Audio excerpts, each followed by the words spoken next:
Hello and welcome to what will probably be my first video.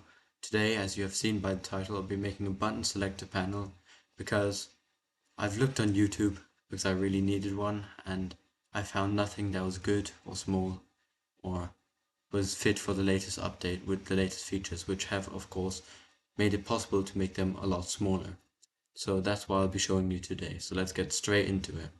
Due to the limitation of redstone dust being 15 blocks where signal can travel, the button selector panel's size limitation is also 15 blocks, and for the sake of the tutorial I'll be building one identical to the one I have made already, but you can make it any length shorter than 15 or equal to it, although I do not recommend making it one block because that would defeat the purpose of having a selector panel.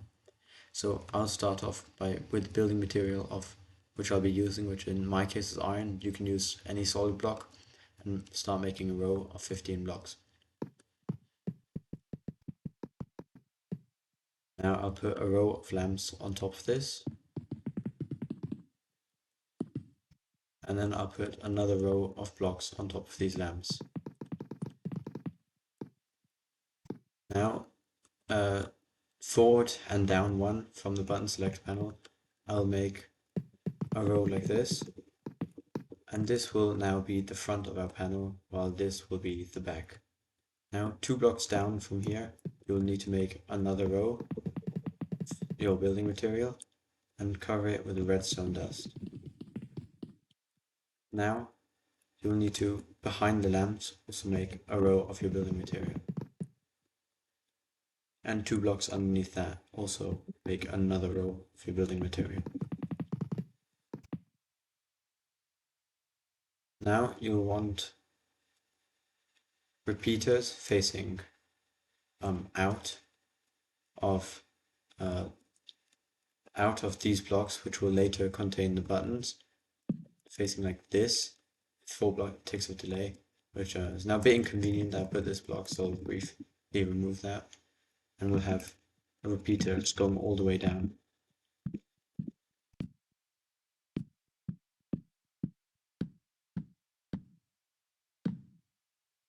And now you can place back the row of blocks. Now you will want to place repeaters facing into these blocks with 1 tick of delay, which is the minimum.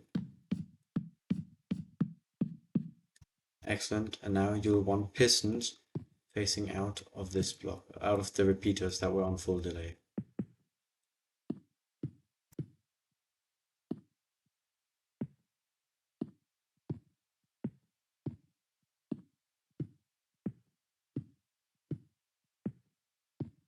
Now you'll want a 2-block air gap like this, and you'll want a repeater facing down here, leaving 2 blocks of air, which we'll do all the way through.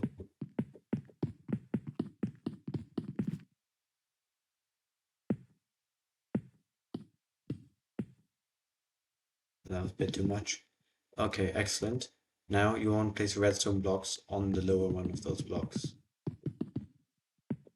Good, so this is what will save the state of the thing, that once you press the button, it will light the lamp, and it will, by moving the block up like this.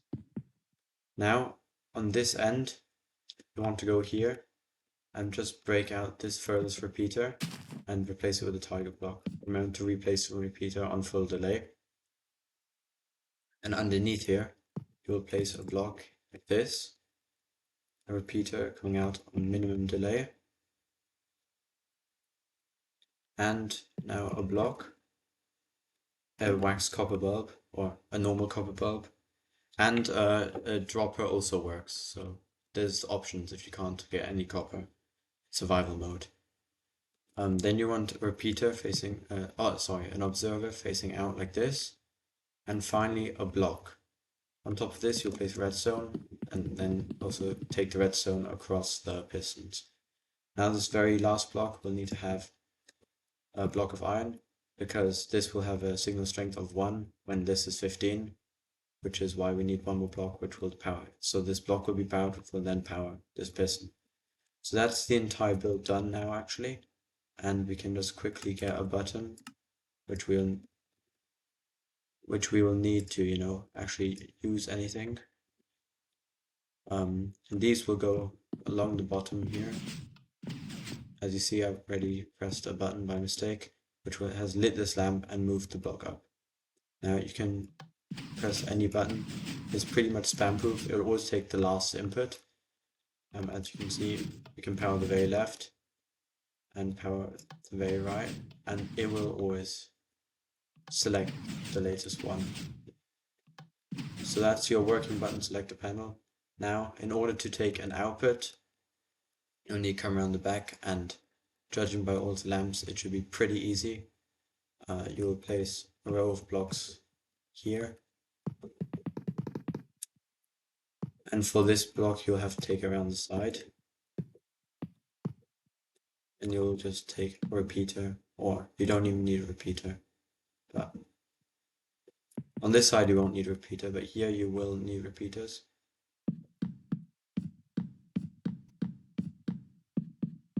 Because you can't just have your redstone lines like this, because whatever you connect it to, the signals will mix.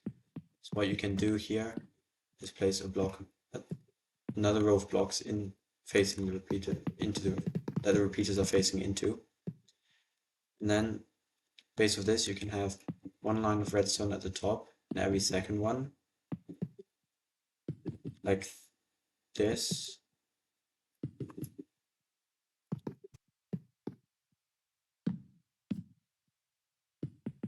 And then for the other one, we'll come around the bottom.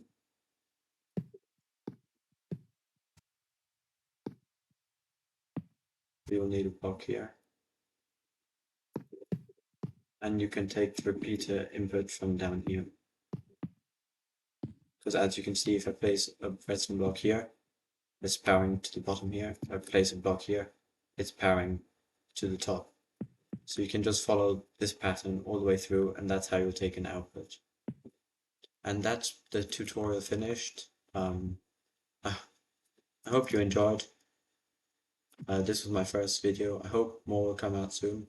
And now with the weird Bedrock blinky eyes. But it's a really small design. It's really nice. And yeah, I hope you enjoyed and will have fun using it in the future.